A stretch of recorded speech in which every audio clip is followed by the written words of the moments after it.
Hi everybody, today I wanted to make a video about time and my concept of it and why I don't even think it exists.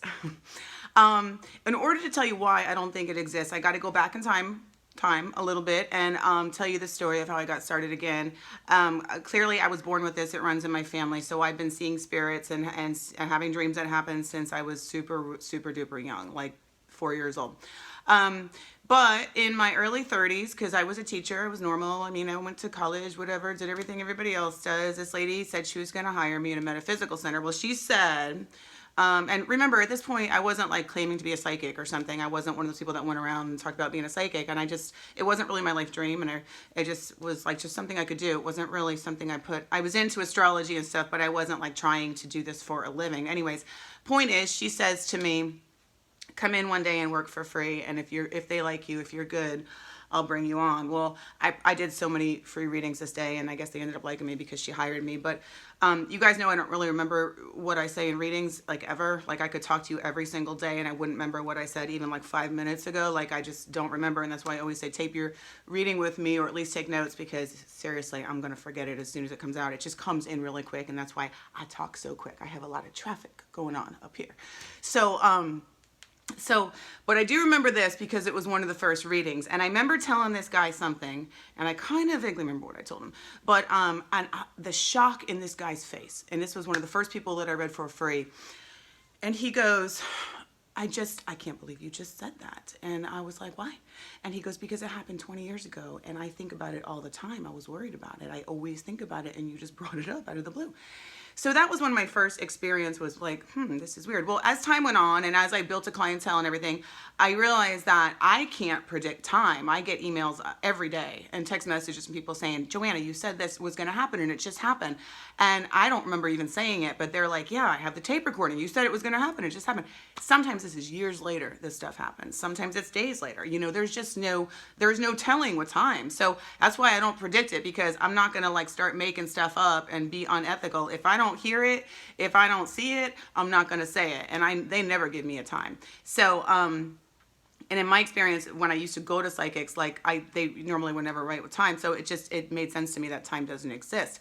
So basically, I'm just doing my thing, running my business. You know, this is years ago. And, you know, after she brought me on, it just really grew from there pretty quick. And so this guy called me, or he emailed me, I think, and he was like, he wanted to meet with me. It was something about sales, but he wanted to meet with me. So I meet him for coffee, and he goes, listen, Joanna, here's the real reason I wanted to talk with you today. He goes, I'm a physicist and I study string theory, and I want to tell you why I think that you can do what you can do. And I'm like, okay, well, this is interesting.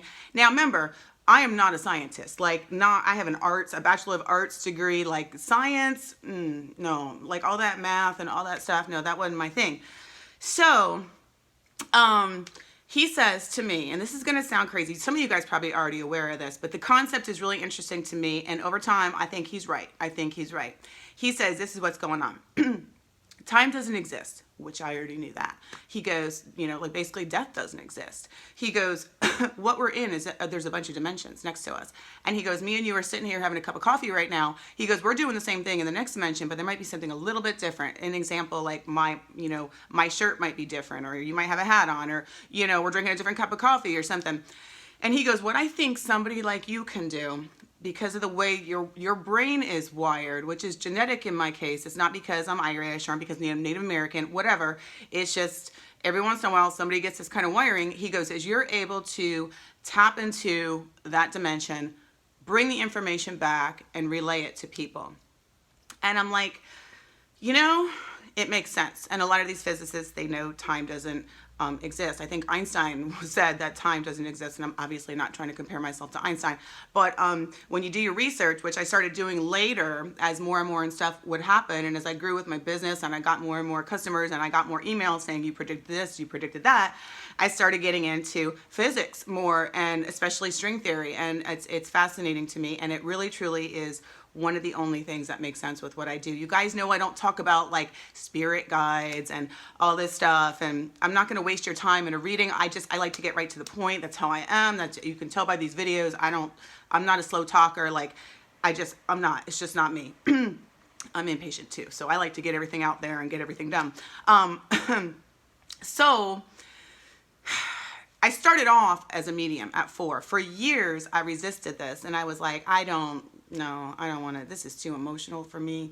So God had other plans, and so he says, God says, no, you're going to do medium stuff. So now it's like, I do so much medium work. I can't, and I'm really actually grateful for it, because it's helped a lot of people, I know for a fact, and it's brought a lot of peace to a lot of people.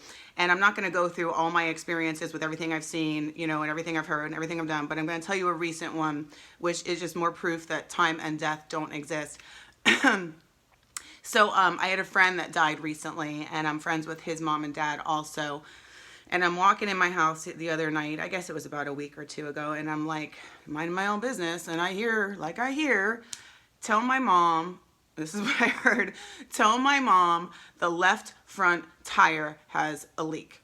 So I'm like, all right, obviously this kid wants me to tell his mom. So I text her, they're friends of mine. I said, listen, he said you guys' front left tire has a leak, whatever that means. She goes out there. I get a text 20 seconds later. She goes, God, Joanna, you are so good. Her husband's front left tire, he checked it, had a leak. Okay. Now this kid in particular happened to be like really good at cars anyhow. So like he probably was like paying attention to that stuff. But also, not only was it warning for them, but it was validation for them, more importantly, that he's fine. Then I saw a flash of him on a boat, and I told her, having a good time.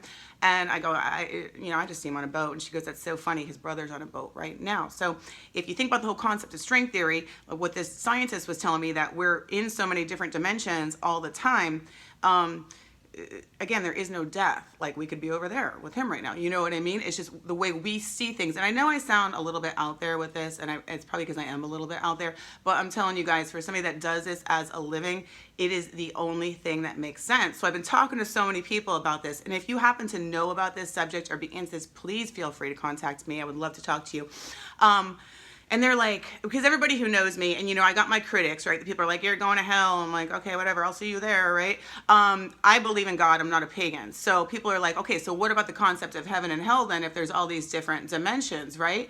And I'm like, well, there would probably be a dimension that is hell. I mean, like worse than where we are right now, and there's, according to them, I think there's 10 dimensions. I read once that it was 10 and then 11, and this time space thing, whatever. I mean, a lot of it doesn't exist. So but there's way more out there than we are aware of or think about. So I just thought it was really interesting, and I wanted to share that with you guys. And like I said, I learned early on not to try to give people time, because I feel like it's just so unethical of me to do it, because it's like I guess. It's like I'm guessing, and I just don't think it's fair to people to do that. So because it just doesn't exist. So hopefully this helped some of you guys, and hopefully for you guys who have had people or animals or people, anyone close to you that's passed away, this is kind of shed new light. I definitely encourage you to study this and research it. It's really, really fascinating. It's nothing new. These people are like geniuses. They're like, I'm not a math person, I'm not a scientist, but if I have to come back here next time, I'm going to be a string theory physicist. I think I already talked to God about that. So, yeah, so it's really fascinating stuff, and it just proves that science and spirituality are coming together, which is neat. And so that's it. But this, you guys, is why I have not and will never predict time. That I can guarantee you of. Thank you so much, and I will see you guys next time. Thanks. Bye.